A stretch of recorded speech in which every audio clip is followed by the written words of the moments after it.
മുഖ്യമന്ത്രിയായി ചാർജ് എടുത്തിട്ടുള്ള വി.ഡി. സതീശന് എല്ലാവിധ ആശംസകളും.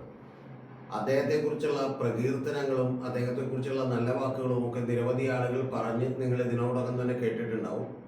പക്ഷേ മറ്റ് ഡിഫറൻ്റ് ആയിട്ടുള്ള ഒരു ഏരിയ കൂടി നമ്മൾ പറയേണ്ടതുണ്ട് എന്നാണ് ഞാൻ വിചാരിക്കുന്നത്. അതിൻ്റെ ഏറ്റവും പ്രധാനപ്പെട്ട കാര്യമെന്ന് പറയുന്നത് സതീശന് മുന്നിലുള്ള വെല്ലുവിളികൾ വളരെയേറെയാണ്. ആ കടമ്പകളൊക്കെ കടക്കാൻ സതീശന് കഴിയുമോ എന്നുള്ളതാണ് എനിക്ക് പ്രേക്ഷകരോട് ചോദിക്കാനുള്ളതും സതീശനോട് ചോദിക്കാനുള്ളതും.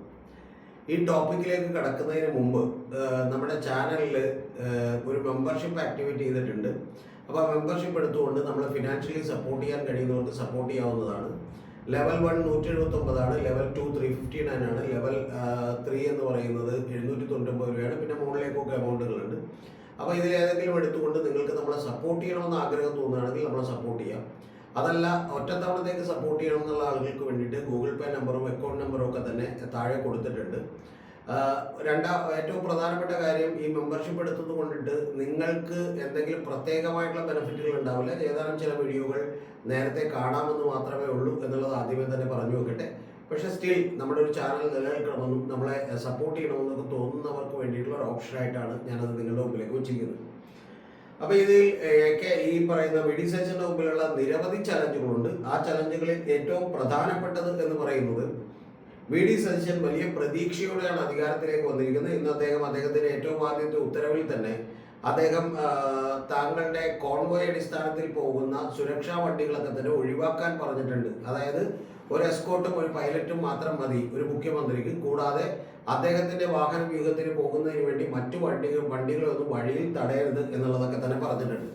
അപ്പൊ ഇത്തരത്തിൽ ചില പൊടിക്കൈകൾ പെട്ടെന്ന് നടപ്പിലാക്കാൻ പറ്റുന്ന കാര്യങ്ങളൊക്കെ അദ്ദേഹം നടപ്പിലാക്കിയെങ്കിൽ പോലും അദ്ദേഹത്തിന് മുമ്പിലുള്ള വെല്ലുവിളികൾ എന്ന് പറയുന്ന ഏറ്റവും പ്രധാനപ്പെട്ട കാര്യം എന്ന് പറയുന്നത് തെരഞ്ഞെടുപ്പിൽ ജയിക്കാൻ വേണ്ടി മുൻപിൻ നോക്കാതെ പ്രഖ്യാപിച്ചിട്ടുള്ള ഇന്ദിരാ ഗ്യാരണ്ടികളാണ്.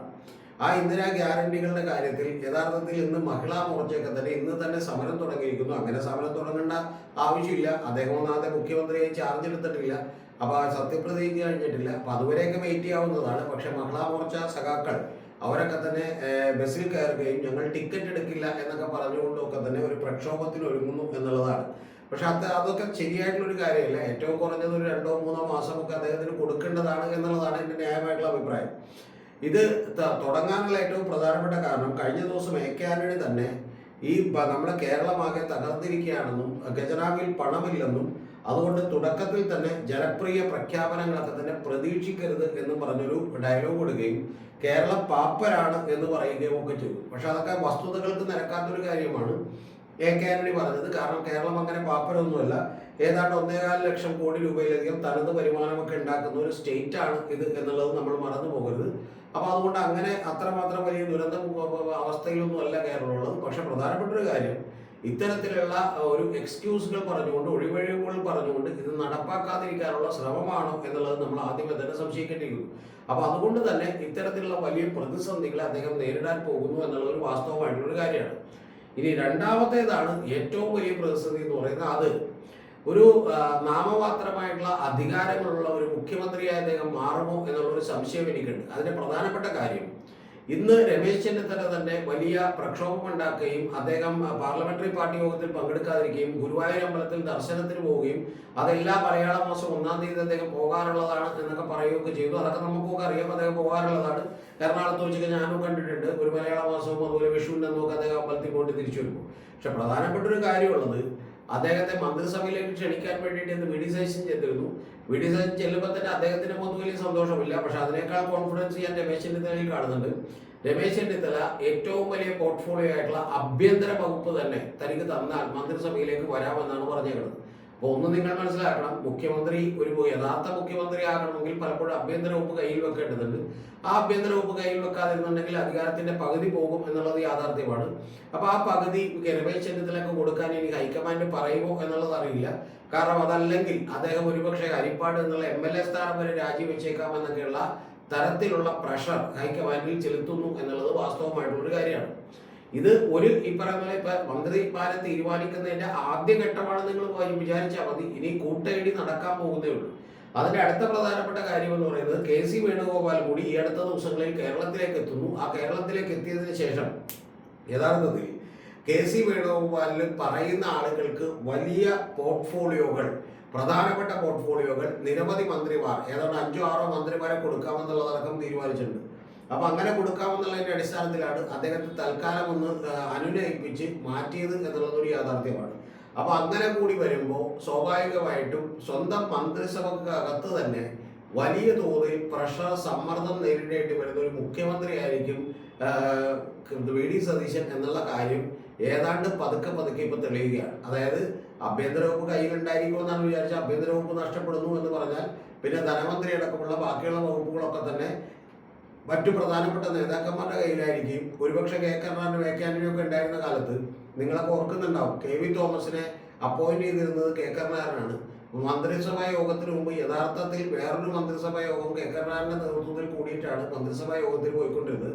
കെ കരുണാകരൻ പറയുന്ന പോലെ അവിടെ ചെന്ന് പറയുക എന്ന് പറയുന്ന പണിയാണ് ആദ്യ കാലഘട്ടങ്ങളിലൊക്കെ ഉണ്ടായിട്ടുള്ളത്. പിന്നെ അദ്ദേഹം ബുദ്ധിമാനായതുകൊണ്ടും നിൽക്കാൻ അറിയാവുന്ന ആളുകളായതുകൊണ്ടും അദ്ദേഹം എന്ത് ചെയ്തു, നേരെ സൈഡ് മാറ്റി അപ്പുറത്തേക്ക് ചേർന്നു എന്നുള്ളതാണ് വാസ്തവം.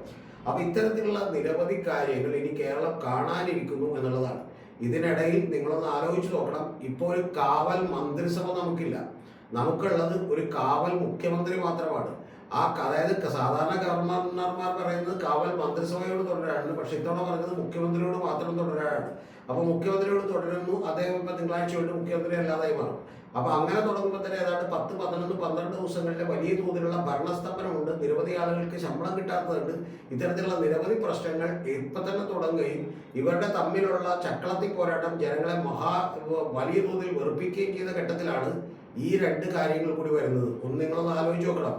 പെൻഷൻ 3000 രൂപയാക്കാമെന്നും ഞങ്ങൾ KSRTC യാത്ര സൗജന്യമാക്കുമെന്നും കൂടാതെ ഓരോ വീട്ടുകാർക്കും 25 ലക്ഷം രൂപയുടെ ഇൻഷുറൻസ് ഏർപ്പെടുത്തുമെന്നും ഒക്കെ പറഞ്ഞുകൊണ്ട്, അങ്ങനെ ഇൻഷുറൻസ് ഏർപ്പെടുത്തിയാൽ പിന്നെ ഗവൺമെന്റ് ഹോസ്പിറ്റലുകളുടെ ഒന്നും ആവശ്യമില്ല.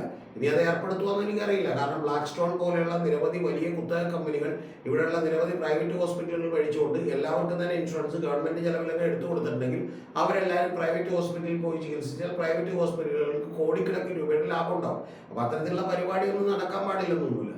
പക്ഷെ ഇത്തരത്തിലുള്ള കാര്യങ്ങൾ, അതുപോലെ തന്നെ ഇപ്പൊ കഴിഞ്ഞ ദിവസങ്ങളിൽ VD സതീശൻ നമുക്കറിയാം അദാനി ഗ്രൂപ്പിന്റെ ജനറൽ മാനേജറടക്കമുള്ള ആളുകളെ കണ്ടതുമായി ബന്ധപ്പെട്ടിട്ടുള്ള വിവാദങ്ങൾ അറിയാം. അതൊന്നും യഥാർത്ഥത്തിൽ ബിഗ് TV മാത്രമേ പറഞ്ഞിട്ടുള്ളൂ, മറ്റു TVകളൊന്നും ഇത് കണ്ടതായി പോലും ഭാവിച്ചിട്ടില്ല. നിങ്ങൾ അറിയിക്കണം ടെലിവിഷൻ ചാനലിൽ. അപ്പൊ ഇത്തരത്തിലുള്ള കാര്യങ്ങളൊക്കെ തന്നെ സംഭവിച്ചുകൊണ്ടിരിക്കുമ്പോൾ യഥാർത്ഥത്തിൽ താങ്കളുടെ മന്ത്രിസഭയുടെ മേലുള്ള കൺട്രോൾ പതുക്കെ VD സതീശന് നഷ്ടമാവുകയും എന്നാൽ പുറമെ ഈ മന്ത്രിസഭയുടെ എല്ലാ ഉത്തരവാദിത്തങ്ങളും തന്നിലേക്ക് വന്ന് ചേരുകയും ചെയ്യുന്ന അഭൂതപൂർവമായിട്ടുള്ള ഒരു പ്രതിഭാസമാണ് വരാനിരിക്കുന്നത് എന്നുള്ളത് ഞാൻ കരുതുന്നു. ഈ 2 കാര്യങ്ങൾ, ഒന്ന് വാഗ്ദാനങ്ങളുടെ കാര്യത്തിൽ, ഇത്രയും നാൾ കൊണ്ടുവന്ന ഇമേജ് ബിൽഡിങ്ങിന്റെ കാര്യത്തിൽ ആ ഇമേജ് അങ്ങനെ നിലനിർത്തണമെങ്കിൽ എത്രമാത്രം കഷ്ടപ്പെട്ടാണ് അധികാരത്തിലിരിക്കും എന്നുള്ളത് നമുക്ക് കാത്തിരുന്ന് കാണേണ്ട ഒരു കാര്യമാണ്. പ്ലസ് ഈ പറയുന്ന പാർട്ടിക്കകത്തെ വലിയ സമ്മർദ്ദ ഗ്രൂപ്പുകളൊക്കെ തന്നെ ഇനി എന്തായി തീരും എന്നുള്ളത് നമ്മൾ കണ്ടു അറിയേണ്ട ഒരു കാര്യമാണ്. പ്രത്യേകിച്ചും VD സതീശനോടൊപ്പം പാർലമെന്ററി പാർട്ടിയിൽ ഭൂരിപക്ഷമില്ലാത്ത, വളരെയധികം MLA-മാരില്ലാത്ത അദ്ദേഹത്തിന് ആ MLA-മാരുടെ സംഖ്യ മുഖ്യമന്ത്രി എന്ന് പറയുന്ന അധികാരം ഉപയോഗിച്ചുകൊണ്ട് കൂടെ നിർത്താൻ കഴിയുമോ, എത്രത്തോളം അത് സാധ്യമാകും? രമേശ് ചെന്നിത്തല മുതൽ KC വേണുഗോപാൽ മുതൽ K മുരളീധരൻ മുതൽ നിരവധി ആളുകൾ, കോൺഗ്രസിനകത്തുള്ള ആളുകളെ എങ്ങനെ സംതൃപ്തിപ്പെടുത്താൻ കഴിയും എന്നുള്ളതൊക്കെ തന്നെ വലിയൊരു ചോദ്യമാണ്. ആ ചോദ്യങ്ങൾക്കുള്ള ഉത്തരം ഈ അടുത്ത ആഴ്ചകളിൽ തന്നെ നമ്മൾ കണ്ടു തുടങ്ങും എന്നുള്ളതാണ് ഏറ്റവും പ്രധാനപ്പെട്ട കാര്യം. അതുകൊണ്ട് ഈ ഭരണം ഒരു കാരണവശാലും അത്ര സുഗമമായി മുന്നോട്ട് പോകും എന്നുള്ളത് ഞാൻ വിചാരിക്കുന്നില്ല. സത്യത്തിൽ ഇത് അദ്ദേഹത്തിന് അധികാരം ഏറ്റെടുക്കുന്നതിന് മുമ്പേ പറയേണ്ടി വന്നതിൽ എനിക്കൊരു സങ്കടമുണ്ട്. അദ്ദേഹത്തിന് എല്ലാ ആശംസകളും, ഇതിനെല്ലാം മറികടക്കാൻ അദ്ദേഹത്തിന് കഴിയട്ടെ എന്നാണ് ഞാൻ വിചാരിക്കുന്നത്. പക്ഷേ അത് കഴിയാനുള്ള സാധ്യതകളില്ല. ഇതാണ് 2ാമത്തെ ഏറ്റവും വലിയ ചലഞ്ച് എന്ന് പറയുന്നത്. ഇനി 3ാമത്തെ ഏറ്റവും പ്രധാനപ്പെട്ട ഒരു ചലഞ്ച് കൂടിയുണ്ട്. അതാണ് ശരിക്കും എന്നുണ്ടെങ്കിൽ ശരശയ്യയിൽ കിടക്കുന്ന പോലൊരു ചലഞ്ചാണ്. ആ ചലഞ്ച് എന്താണെന്ന് വെച്ചാൽ, ഒരു സൈഡിൽ അദ്ദേഹത്തിന് വലിയ തോതിൽ സപ്പോർട്ട് ഉള്ളത് മുസ്ലിം ലീഗാണ്, 2ാമത്തെ സൈഡിൽ ജമാഅത്തെ ഇസ്ലാമിയുടെ ഒക്കെ സപ്പോർട്ട് ഉണ്ട്. ഇനി അവരെ അർഹമായത് നേടിയാലും അനർഹമായി നേടിയാലും ഒക്കെ തന്നെ, ഇനി എന്ത് നേടിയാലും നേടിയില്ലെങ്കിലും വരാൻ പോകുന്ന വലിയ വിമർശനത്തിന്റെ ചില സൂചനകൾ ഇതിനൊക്കെ വന്നു കഴിഞ്ഞു. അത് ഒന്ന് NSSന്റെ സുകുമാരൻ നായരിൽ നിന്നാണ്, 2ാമത്തേത് ഇനി വെള്ളാപ്പള്ളി നടേശനിൽ നിന്ന് വരാനിരിക്കുന്നു, 3ാമത്തേത് നിരവധി ആളുകൾക്ക് സ്വാഭാവികമായിട്ടും BJPയുടെ നേതാക്കന്മാർക്കടക്കം ഇപ്പൊ തന്നെ വേണ്ടത്ര ഹിന്ദു പ്രാതിനിധ്യം ഈ പറയുന്ന കോൺഗ്രസിനകത്തില്ല, അല്ലെങ്കിൽ UDF MLA-മാരിലില്ല എന്ന് പറയുന്ന വിമർശനങ്ങളടക്കം വലിയ തോതിലുള്ള വിമർശനങ്ങളും അനർഹമായ ഒരു സ്വാധീനം ഇവർക്ക് ഈ മുസ്ലിം ലീഗിനും അതുപോലെ മറ്റു പാർട്ടികൾക്കും ഒക്കെ ഉണ്ടാകുന്നു എന്ന് പറയുന്ന വ്യാപകമായിട്ടുള്ള പ്രചരണം BJP നടത്താനും അങ്ങനെ BJP നടത്തുന്നതിലൂടെ ഈ ഗവൺമെന്റിനെ അങ്ങേയറ്റം അലോസരപ്പെടുത്താനും ബുദ്ധിമുട്ടിക്കാനും കഴിയും എന്നുള്ളതൊരു യാഥാർത്ഥ്യമാണ്. പ്രത്യേകിച്ചും 3 MLA-മാരെ കൂടി ജയിപ്പിച്ചെടുക്കാൻ കഴിഞ്ഞതുകൊണ്ട്. അതുകൊണ്ട് കാത്തിരിക്കുന്നത് വലിയ കടമ്പകളുടെ വലിയ വെല്ലുവിളികളുടെ നാളുകളാണ് VD സതീശനെ സംബന്ധിച്ചിടത്തോളം. അദ്ദേഹം വളരെ തന്ത്രജ്ഞനായിട്ടുള്ള വളരെ സ്ട്രാറ്റജിയൊക്കെ അറിയാവുന്ന ഒരാളാണ് എന്നുള്ള കാര്യത്തിൽ ഒരു സംശയമില്ല. പക്ഷെ അതൊക്കെ തന്നെ പ്രതിപക്ഷത്ത് നിന്ന് നടത്തിയത്ര എളുപ്പമാവില്ല മുഖ്യമന്ത്രി സ്ഥാനത്ത് നിന്ന്, പ്രത്യേകിച്ചും കോൺഗ്രസ് പോലൊരു പാർട്ടിയിൽ എന്നുള്ളതാണ് ഏറ്റവും പ്രധാനപ്പെട്ട കാര്യം.